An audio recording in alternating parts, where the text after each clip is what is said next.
우리 교회 표로 인사하겠습니다. 일어나 함께 갑시다.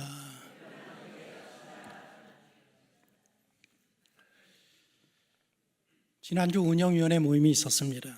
그래서 저희들이 광고 시간에 이야기했듯이 청년들과 함께 작기도 하면서 서로 이렇게 교제를 나누고 관계를 깊이 갖게 하는 게 어떻겠느냐, 여러 가지 논의들을 많이 했습니다. 운영위원회는 각 세대마다 대표들이 이제 참석해서 교회 건의하고 교회를 어떻게 이끌어갈까, 미래를 바라보면서 그렇게 모이는 가장 중요한 회의입니다. 그런데 제가 그 운영위원회에 참석할 때마다 늘 느끼는 게 뭔가 하면, 우리 기성세대들이 청년 MZ세대에 대해서 너무 모르는 게 아닌가, 저들을 모르고 어떻게 우리가 미래를 계획하고 미래를 향해서 지도자를 일러내는 교회로 갈 수 있을까라는 그런 느낌들과 고민들, 생각들이 많습니다. MZ세대라고 하면 M세대는 30대를 말하고 G세대는 10대에서 20대를 일컫는 그런 말입니다. MZ세대의 몇 가지 특징이 있습니다. 여러분들이 알아두시면 여러분들의 자녀와 소통하고 또 여러분들의 손자 세대와 소통하는 데에 도움이 되리라고 생각합니다. 첫 번째로는 부모보다 더 가난한 최초의 세대라고 그렇게 일컬어지고 있습니다. 요즘 청년들은 유치원 때부터 학원을 다녔습니다. 그렇게 해서 어렵게 대학을 들어가서 대학을 마칩니다. 그 다음에는 취업을 위해서 각종 학원을 다녔습니다. 동시에 대학원에 들어가서 공부를 하고 학위를 땄습니다. 대한민국 역사상 가장 스펙이 좋은 세대입니다. 그렇게 어렵게 취직해도 직장인이 되었지만 하루 대부분 직장에서 일하고 퇴근한 후에는 직업의 안정성을 위해서 불안 속에 자기 개발과 투잡에 시달리고 있는 세대이기도 합니다. 그렇게 열심히 일해도 낮은 임금, 주거 비용이 계속 너무 오르는 것, 그 다음에 고물가로 인해서 어려움을 겪고 있는 세대입니다. 불행하게도 옛날과는 다르게 나의 노력과 성과에 의해서가 아니라 부모로부터 세습되어지는 자본에 따라서 그의 인생이 결정되어지는 시대를 어렵게 살아가는 세대가 청년들입니다. 두 번째로는 이 청년들이 사람과 관계를 맺기 어렵게 느낀다는 것입니다.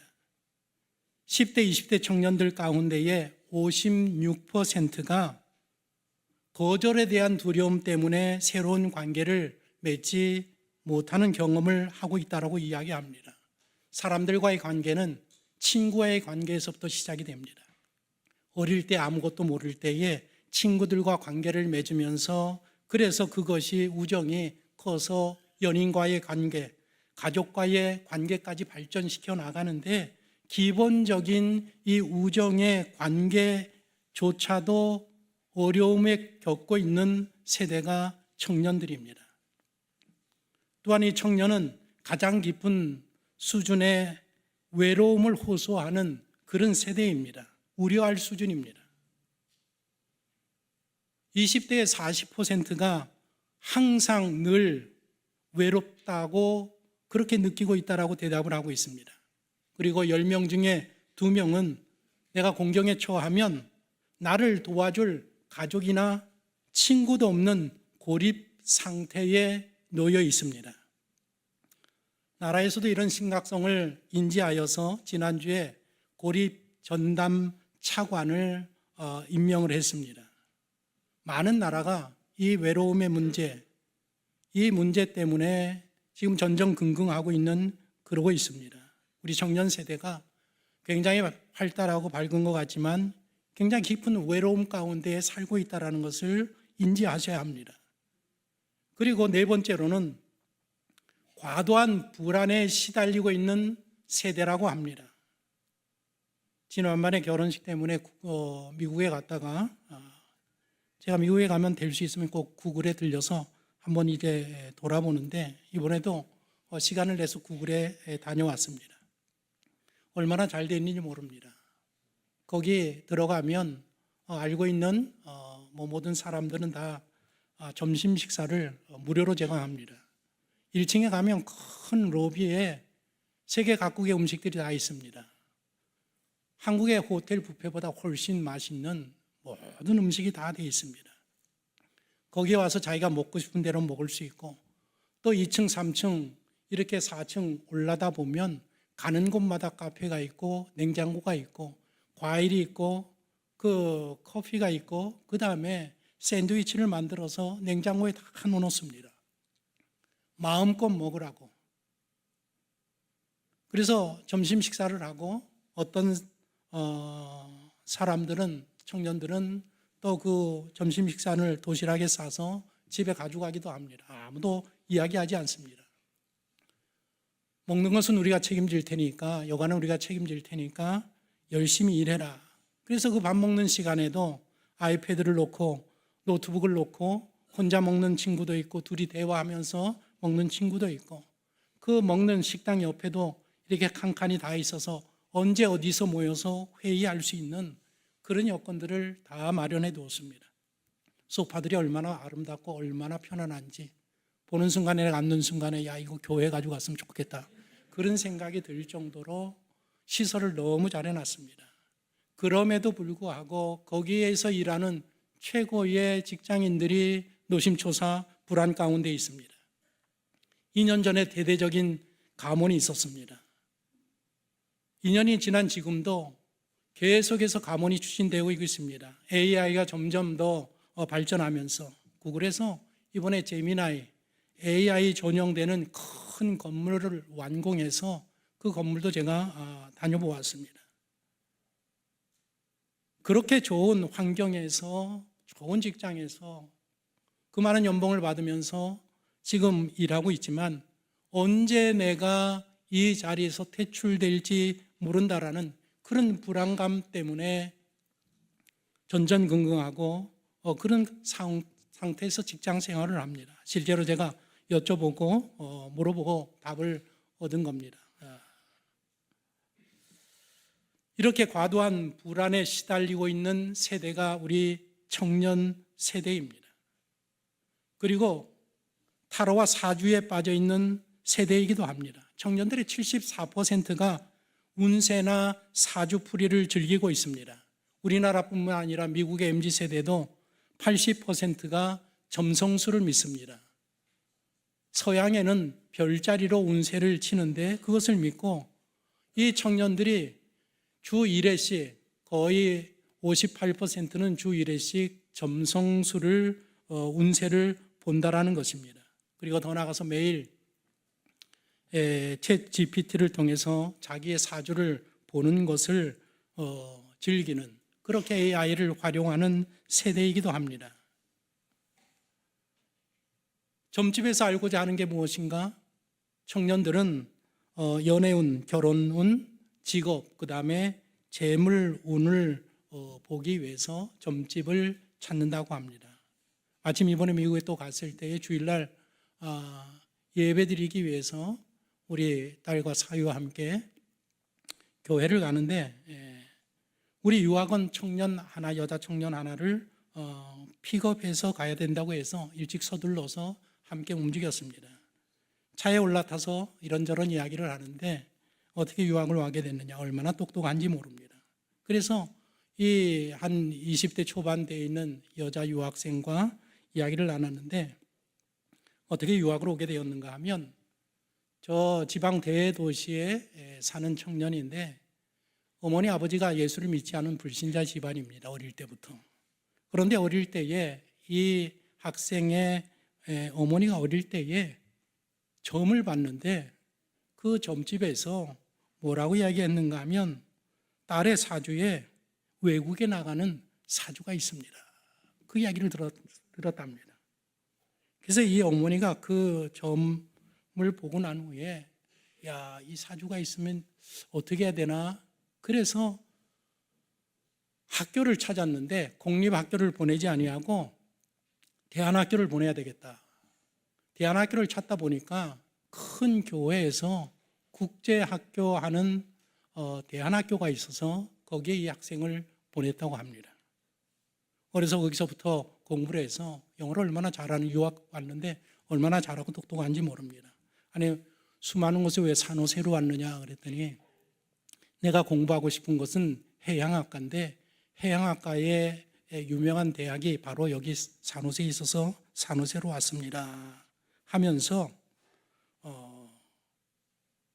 자기는 공부를 마치고 여기서 취직하고 여기서 살겠노라고, 얼마나 자기의 인생에 벌써 다 그림을 다 그리고 그렇게 유학을 왔다라는 이야기를 들었습니다. 제가 그 이야기를 들으면서 참 하나님이 하시는 역사는 오묘하구나. 그 청년이 주일에 나가서 이 찬양팀에서 보컬로 이렇게 봉사하고 헌신하는 것을 예배 자리에서 보았습니다. 아마도 그 부모도 예수를 믿지 않겠는가 생각이 듭니다. 점을 통해서도 그렇게 영혼을 구원하시는 하나님이시구나라는 것을 생각하게 되었습니다. 그렇다고 전부라는 것은 아닙니다. 그 다음에 마지막으로 우리 청년 세대들은 내가 누구인지 진정한 나를 찾기 위해서 집착하는 세대라고 이야기합니다. 96.2%가 나를 이해하는 게 중요하다라고 응답을 했습니다. 그래서 요즘 청년들은 만나면 첫 번째 묻는 게 무엇인가 하면 당신의 MBTI는 무엇입니까? TV 프로그램에 짝짓는 프로그램, 연애 프로그램을 보면 처음 만나는 상대에게 남자 여자가 만나면 첫 번째 질문이 MBTI가 무엇입니까? 그래서 그 서로의 성향이 맞지 아니하면 교제를 처음부터 나누지 않으려고 하는 그런 세대입니다. 그 다음에 그런 MBTI를 통해서 내가 누구인가를 그것을 발견해야 되겠다라고 그렇게 애를 쓰고 있는 그런 세대가 바로 우리 청년들입니다. 이런 청년들을 생각하면서 청년 주일을 맞이해서 제가 어떤 설교를 해야 되는가 한 2, 3주 동안 계속해서 고민을 하고 생각을 해보았습니다. 그러면서 제가 저에게 물어보았습니다. 너는 청년들에게 무슨 말을 하고 싶으냐? 제가 이런 상황 속에 놓여 있는 우리 교회 청년들에게 무슨 말을 해주고 싶은가 생각을 해보았습니다. 아무리 생각해도 해줄 말은 3가지밖에 없습니다. 뭔가 하면 감사합니다. 살아주셔서 감사합니다. 사랑합니다. 축복합니다. 우리 한번 격려해 주시기 바랍니다. 감사합니다. 사랑합니다. 축복합니다. 청년들은 그렇게 받을 자격이 충분히 있습니다. 또 제가 생각해 보았습니다. 나는 할 말이 그건데 하나님은 우리 청년들에게 무슨 말을 하고 싶어 하실까? 하나님은 도대체 우리 청년들에게, 이런 어려운 시대를 살아가는 청년들에게 무슨 말을 하고 싶을까? 제가 생각해 보았습니다. 그러다가 문득 어느 날 떠오른 게 오늘 읽어드린 예레미야 1장 본문의 말씀이었습니다. 예레미야가 하나님 앞에 부른 나이가 20살이었습니다. 요즘 MZ세대, 청년 세대였었다라는 것입니다. 제가 생각해 보았습니다. 예레미야는 2600년 전의 인물입니다. 그런데 2600년 전에 살던 이 청년과 오늘 2026년에 살던 청년의 환경과 이 세상이 비교될 수 있을까? 이게 엇비슷해야 이게 어떻게 설득력이 있지? 그렇지 않으면 설득력이 없지 않겠느냐? 그래서 제가 이 본문을 놓고 열심히 연구하면서 파고들어 보았습니다. 연관이 있느냐? 대답은 예스였었습니다. 연관이 있습니다. 오늘 청년들과 별반 다르지 않은 환경과 고민과 갈등 가운데 있었습니다. 예레미야가 태어났을 때에 이스라엘의 왕은 므낫세 왕입니다. 므낫세 왕은 이스라엘 역사에서 가장 악한 왕입니다. 아합 왕보다 더 악한 왕으로 하나님이 그렇게 여겼습니다. 이 왕이 어떤 일을 했는가 하면 거룩한 하나님의 성전 마당에 1월 성신을 섬기는 제단을 만들어 놓고 하나님의 나라의 왕이 일월 성신을 섬겼습니다. 아들을 번제물로 바칩니다. 점치는 자, 사슬과 요술을 행하는 자, 신접한 자, 박수들을 나라에 세웠습니다. 나라에 크고 작은 일이 있을 때마다 무당을 찾아가고 그에게 점을 치고 구술하는 그런 일을 했습니다. 심지어는 성전 안에 나무로 우상을 만들어 놓기까지 했습니다.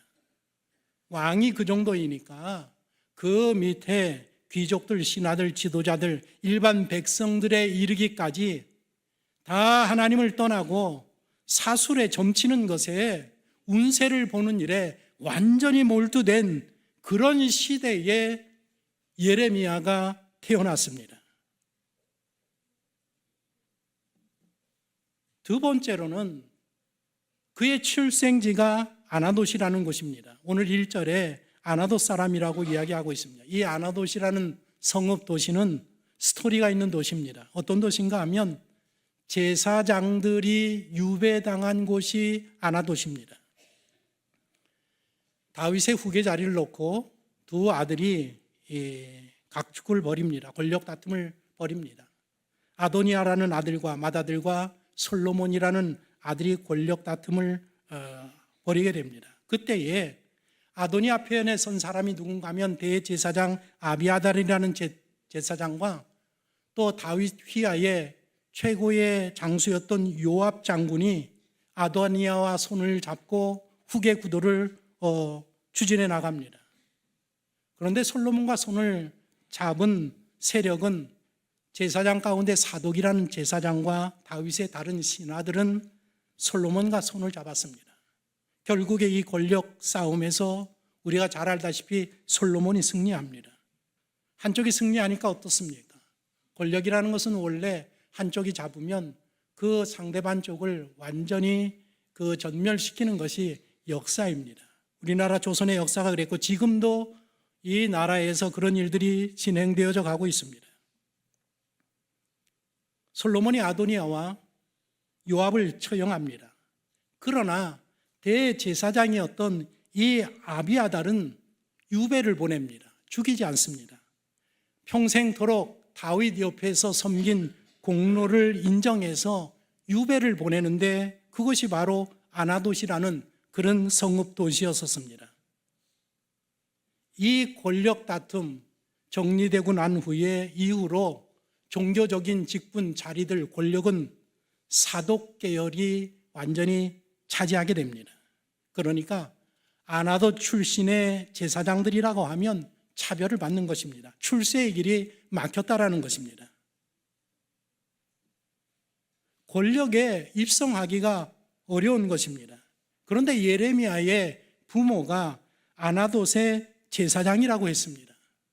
그러니까 청년 이 예레미야의 미래는 출세길은 어쩌면 막혀 있었다라고 그렇게 이야기할 수 있습니다.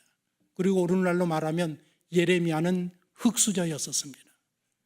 MZ세대가 가장 외로운 세대인데 본인들이 생각할 때에 나는 중산층도 아니고 가장 밑바닥에 흙수저다, 하층에 속한 사람이라고 생각하는 청년들이 더 큰 외로움을 느끼고 있다라고 이야기합니다. 그러니 청년 예레미야가 얼마나 외로움과 고독 가운데에 분연히 갈등하고 싸움 가운데에 있지 않았겠습니까? 예레미야가 살던 시대의 시대적인 정황, 세계적인 정황이 오늘날처럼 별로 좋지 않았습니다. 구약의 역사를 쭉 살펴보면 예레미야가 태어나서 청년의 시대에 30살 되기 이전에 벌써 오늘날로 말하면 세계 대전이 두 번씩이나 일어납니다. 1차 대전, 2차 대전, 갈그미스 전쟁이라고 이야기하는데 바벨론과 아수르가 전쟁에서 바벨론이 승리하면서 완전히 세계 정세가 뒤바뀌게 됩니다. 강대국 그 다음에 애굽과 바벨론이 2차로 세계 전쟁이 일어나서 애굽이 완전히 전멸당하는 바벨론이 세계의 최강국이 되어지는 그런 큰 변화가 이런 시대적인 그런 역사 속에 이 예레미야가 놓여 있었습니다. 그리고 2차 전쟁이 일어났을 때에 요시야 왕이, 모든 국민이 요시야가 일어나서 이 종교를 개혁하고 사회를 개혁하면서 야, 우리나라가 이제는 제대로 되어서 하나님 앞에 큰 은혜와 복을 누리면서 평안한 나라가 되겠구나, 기대가 하늘 끝까지 닿았을 때에 요시야가 애굽 군대를 막기 위해서 갈그미스 전투에 나가서 전장에서 전사하고 맙니다. 나라에서 가장 훌륭한 지도자를 잃어버리는 그런 일이 예레미야 시대에 일어납니다. 그리고 요시야 왕의 아들들이 왕위를 이어받는데 모두가 다 부패하고 타락하고 바른 말을 하는 선지자 예레미야를 대적하고 핍박하는 그런 인물들이 됩니다. 모든 나라의 지도자들, 제사장들, 관료 백성들, 심지어는 고향 사람들조차도 예레미야를 죽이려고 하고 대적하고 핍박하고 박해하는 그런 환경 가운데에 인생을 살아가고 있었습니다. 급기야 바벨론이 쳐들어와서 이스라엘이 멸망하고 성전이 불타는 것을 목도하고 백성들이 포로로 끌려가는 현장에서 살던 사람이 바로 예레미야입니다. 정말 모든 환경이 좋지 아니하는 그런 시대에 태어나서 청년의 시절에 20세의 선지자로 부름을 받습니다. 그의 이 모든 이런 환경들, 그런 것들을 쭉 섭렵해 보면 요즘 MZ세대 청년들과 별반 차이 없는 그런 환경과 그런 갈등과 고민, 번민 가운데에 있었던 인물이었다라는 것을 알 수 있습니다. 그러나 그럼에도 불구하고 예레미야는 그 모든 어려움을 딛고 일어나서 놀라운 인생을 사는 그런 지도자가 됩니다. 그 단초가 무엇인가 하면 바로 하나님을 만났다라는 것입니다. 하나님을 만남으로 말미암아 그의 인생이 이제 기초를 딛고 일어나게 됩니다. 지혜왕 솔로몬이 청년들에게 조언하지 않았습니까? 전도서 12장 1절에 뭐라고 했는가 하면 너는 청년의 때에 너의 창조주를 기억하라고 했습니다.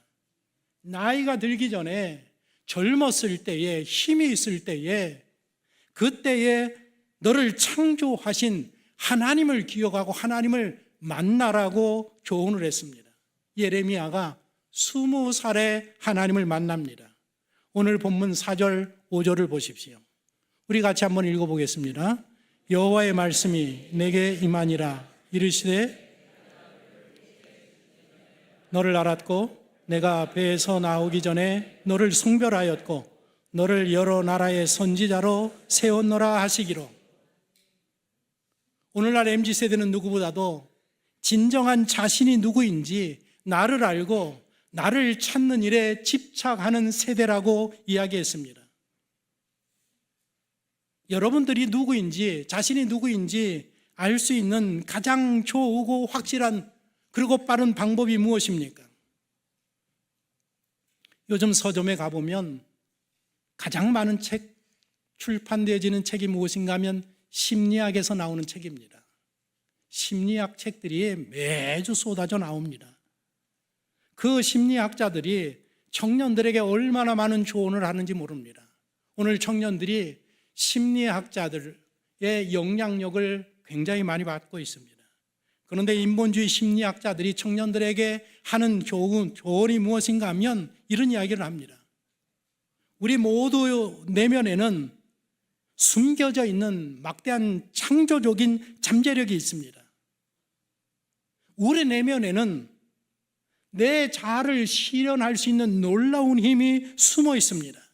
그래서 여러분들의 인생을 살기를 원하면, 정말 행복하고 성공적인 인생을 살고 싶다고 하면 당신 속 내면에서 우러나오는 그 소리를 들어야 합니다. 그 조언을 하고 있습니다. 그래서 청년들에게 조언하기를, 인도로 배낭여행을 가십시오. 발리로 요가 여행을 한번 가보십시오. 저 스페인으로 산티아고 순례길을 한번 걸어보십시오. 당신의 인생에 놀라운 경험과 깨달음이 있을 것입니다. 그런 조언들을 하면서 그런 방법을 통해서 내가 누구인지를 발견하고 알라라고 이야기하고 있습니다. 그러나 성경은 그렇게 조언하지 않습니다. 성경의 조언은 무엇인가 하면 청년의 때에 하나님을 만나라는 것입니다. 청년 예레미야는 하나님을 만나면서 내가 누구인지, 내가 무엇인지, 내가 어떻게 살아야 되는지, 나의 목표를 어디에 두어야 되는지를 비로소 깨닫게 됩니다. 진정한 자신을 발견하게 된다는 것입니다. 하나님을 만나고 하나님의 음성을 들으면서 나는 어머니의 모태에 형성될 때부터, 아니 이 세상에 태어나기 전에 벌써 이미 하나님이 나를 아신 존재이고 나를 선택한 존재이고 나는 하나님에 의해서 선지자로 세움받은 사람이라는 것을 하나님을 통해서 하나님을 만나고 하나님의 음성을 들으면서 깨닫게 되었다라는 것입니다.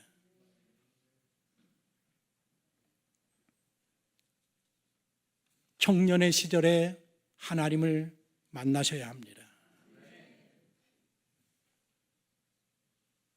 이제 자기가 누군지 알았습니다. 하나님의 부르심을 들었습니다.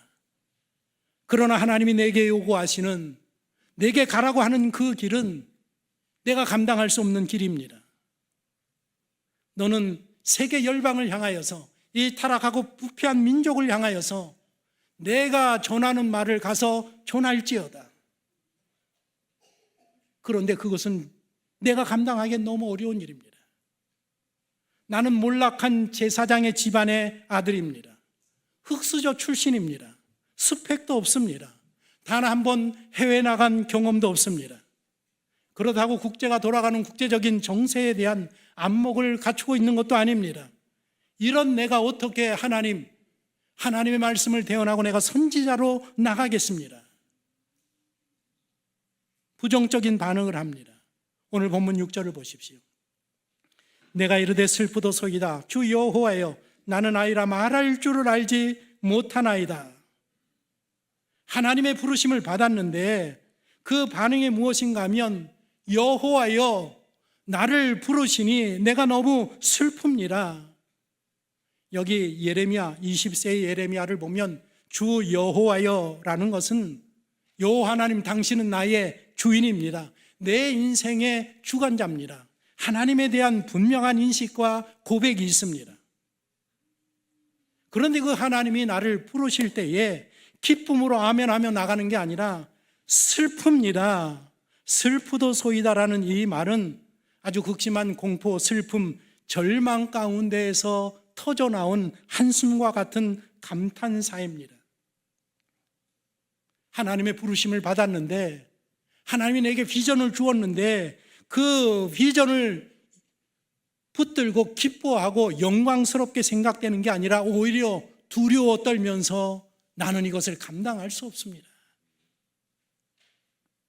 그러면서 나는 아이입니다. 말할 줄을 알지 못합니다. 여기 아이라는 단어는 히브리어로 나르라는 단어입니다. 나르라는 단어는 17세에서 20세까지 된 미혼 결혼하지 아니하는 청년들에게 사용되어지는 단어가 나르입니다. 그래서 예레미야가 20살에 만났다라고 그렇게 생각할 수 있는 것입니다. 구약시대에 하나님의 일을 하는 제사장이 되려고 하면 제사장은 세습직입니다. 이 예레미야가 아버지가 제사장이기 때문에 시간이 지나면 저절로 제사장이 되는 인물입니다. 제사장 일을 하려고 하면 언제부터 할 수 있는가 하면 25살에 인턴십을 합니다. 30살에 제사장 직분을 시작해서 50살, 20년 동안 하고 퇴직을 하게 되어 있습니다. 그런데 역사가 흘러가면서 모세 시대부터 그랬는데 다윗 시대에는 20살로 낮춰지게 됩니다.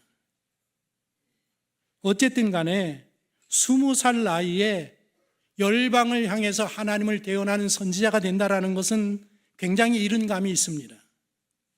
그러나 그것은 사람의 생각이라는 것입니다. 그것은 노예 생각이라는 것입니다. 너의 생각과 나의 생각은 다르다. 그렇습니다. 하나님의 생각과 우리들의 생각은 다를 때가 너무나도 많습니다.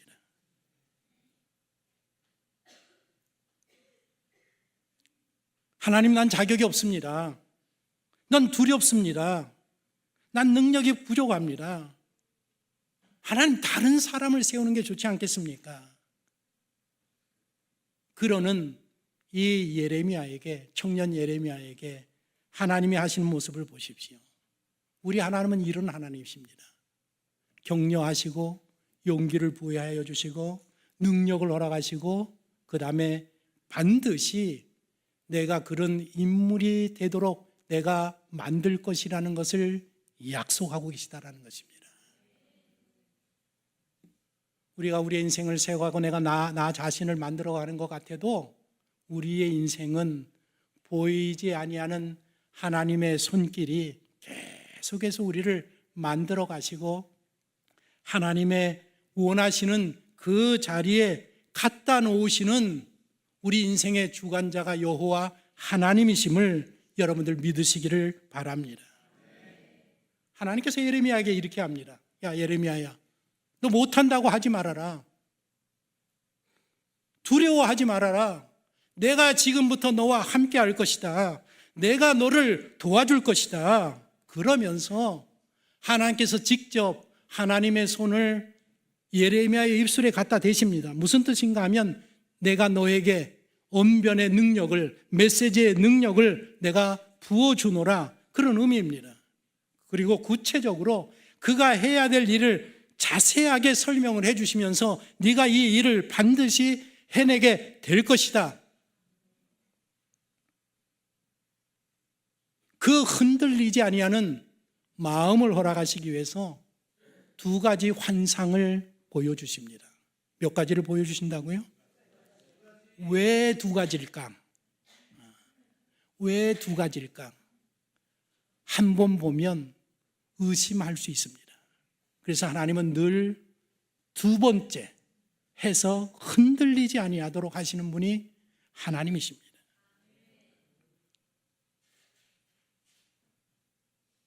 예레미야야, 너 환상을 보느냐? 환상이 보이느냐? 네, 보입니다. 무엇이 보이느냐?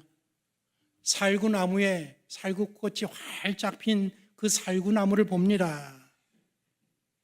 여러분들, 살구나무는 팔레스타인에서 가장 먼저 꽃이 피는 나무입니다. 봄이 오기 전에 겨울에 꽃이 피는 그런 나무입니다.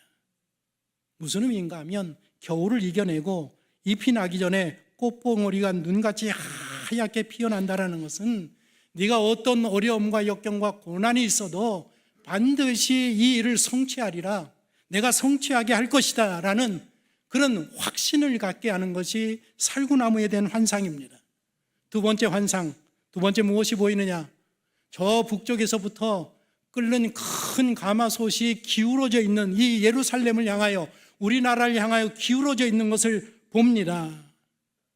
무슨 의미인가 하면 저 북쪽 바벨론에서부터 이제 이 이스라엘을 멸망시키기 위해서 하나님이 심판하는 도구로 사용하는 바벨론이 쓸고 내려와서 너희 민족을 완전히 멸망할 것이다. 내가 선포하고 네가 이야기하는 그대로 이루어질 것이다. 그 확신을 주시는 것이 이 두 가지 환상이란 말입니다. 저는 청파중앙교회 45살에 담임 목사로 왔습니다. 그런데 저는 청파중앙교회 올 것에 대한 환상을 30살에 봤습니다. 제가 미국에 공부하러 떠날 때에 하나님께서 제 꿈의 환상 중에 분명하게 보여주신 게 무엇인가 하면 청파중앙교회와 대한신학교라는 두 글자를 저에게 분명히 보여주셨습니다. 전 그때 몰랐습니다. 이게 뭔가? 미국에서 학위, 석사나 박사 2개 학위는 바꾸올 모양이구나, 그렇게 생각만 했었습니다. 그런데 제가 이 교회에 와서 그 꿈을, 환상을 생각했습니다.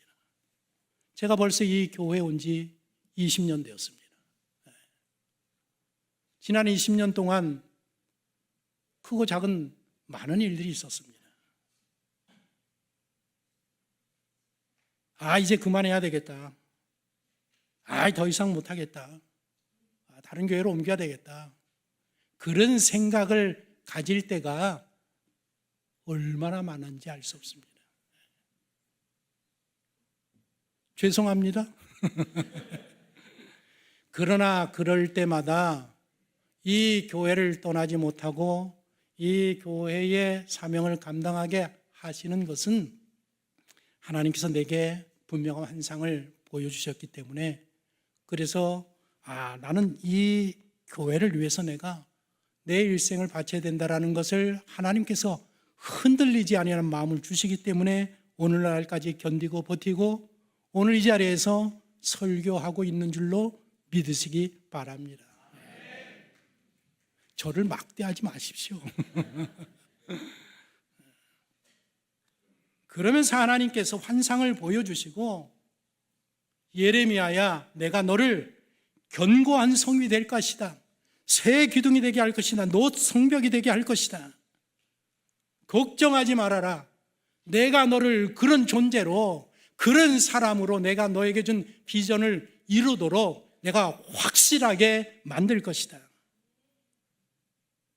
하나님의 부르심과 약속과 격려대로 예레미야는 20세에 부름받아서 그때로부터 죽을 때까지 60세에 죽습니다. 40년 동안 하나님의 사역을 감당하면서 어떤 환경과 사경과 여건 속에서도 정말 흔들리지 아니한 견고한 성읍이 되었고 새 기둥이 되었고 놋 성벽이 되어서 하나님의 사명을 감당하는 그런 인물이 되었다라는 것입니다. 청년의 때에 하나님을 만나십시오. 청년의 때에 하나님을 만나셔야 합니다. 하나님을 만나면 내가 누구인지, 어디로 가야 되는지, 무슨 일을 해야 되는지 그 비전을 소유하게 됩니다. 비전은 내 꿈이 아닙니다. 내가 하고 싶은 게 내 비전이 아니라 하나님이 나에게 하라고 주시는 그 꿈이 바로 비전이란 말입니다. 설교 마무리합니다. 1876년에 일본 메이지 정부가, 일본이 이제 막 개어지고 새로운 나라로 거듭날 때에 홋카이도를 개발하기 위해서 삿포로 농학교라는 학교를 세우게 됩니다. 지금으로 하면 농과 대학을 최초로 세우는 것입니다. 그래서 윌리엄 스미스 클라크라는 미국에서 식물학자이고 또 교육학자이고 아주 신앙이 청교도적인 신앙을 가지고 있고 매사추세츠 대학의 그 총장을 역임한 이 클라크라는 총장을 영입해 옵니다. 그래서 그가 일본에 와서 그 대학에서 8개월 동안 열심히 후학을 가르치고 이제 미국으로 돌아갈 때에 그 학생들에게, 청년들에게 고별사를 하게 됩니다. 그때 한 이야기가 뭔가 하면 우리가 너무나도 잘 아는 Boys be ambitious라는 것입니다. 청년들이여 야망을 품으라는 이 이야기를 고별사에서 했습니다. 그런데 그 전문 풀 텍스트를 보면 풀 텍스트가 이렇게 되어 있습니다. 제가 읽어드릴 테니까 여러분 보십시오. 청년들이여 야망을 품으라. 돈이나 이기적인 성취를 위해서가 아니라 사람들이 명성이라고 부르는 덧없는 것을 위해서가 아니라 인간이 마땅히 되어야 할 모든 것을 성취하기 위하여 야망을 품으라. 이게 풀 텍스트입니다. 고별사입니다. 그런데 전해져 오는 이야기를 들어보면 이 클라크 총장이 보이스 비 앰비셔스라고 이야기한 게 아니라 이렇게 이야기했다라는 것입니다. 보이스 비 앰비셔스 인 크라이스트. 그리스도 안에서, 청년들이여 소년들이여 그리스도 안에서, 하나님 안에서 야망을 품어라. 그 이야기를 남기고 떠났습니다. 그 학교에서 위대한 인물들이 줄줄이 나오게 됩니다. 오늘은 청년주일입니다. 저는 여러분들에게 너무 살기 어려운 시대에 살기 때문에 살아주는 거, 전투하는 거, 이겨내 보려고 하는 거, 그것만으로도 정말 감사합니다. 여러분을 사랑합니다. 여러분들을 축복합니다. 라는 이야기를 전해드리고 싶지만, 오늘 청년주일을 맞이하는 이 주일에 하나님께서 여러분들에게 하고 싶은 이야기는 무엇인가 하면, 청년의 시절에 창조주 하나님을 만나라는 것입니다. 하나님을 어떻게 만날 수 있습니까? 하나님을 만나야 되겠다는 갈망하는 마음이 있어야 됩니다. 소원하는 마음이 있어야 됩니다. 그런 갈망과 소원이 있으면 하나님을 만나기 위해서 하나님이 내게 무슨 말씀을 하시는지 귀를 기울이게 됩니다. 예배를 드리게 되고 기도를 하게 되고 성경을 읽게 되고 암송을 하려고 노력하게 됩니다. 하나님은 우리들에게 너무나도 많이 말씀하십니다. 우리들에게 하나님은 환상을 보여주십니다.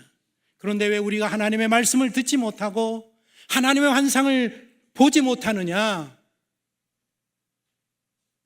세상의 것을 보고 세상의 소리에 귀를 기울이기 때문에 하나님이 계속 말씀하셔도 그 말씀이 들려지지 아니하고 계속 보여주어도 그 환상을 보지 못하고 있다는 것입니다. 귀를 기울이십시오. 젊은 시절에 청년의 시간을 낭비하지 마십시오. 우리 장년 여러분들, 아직도 늦지 않았습니다. 지금이라도 하나님을, 주님을, 예수 그리스도를 만나셔야 합니다.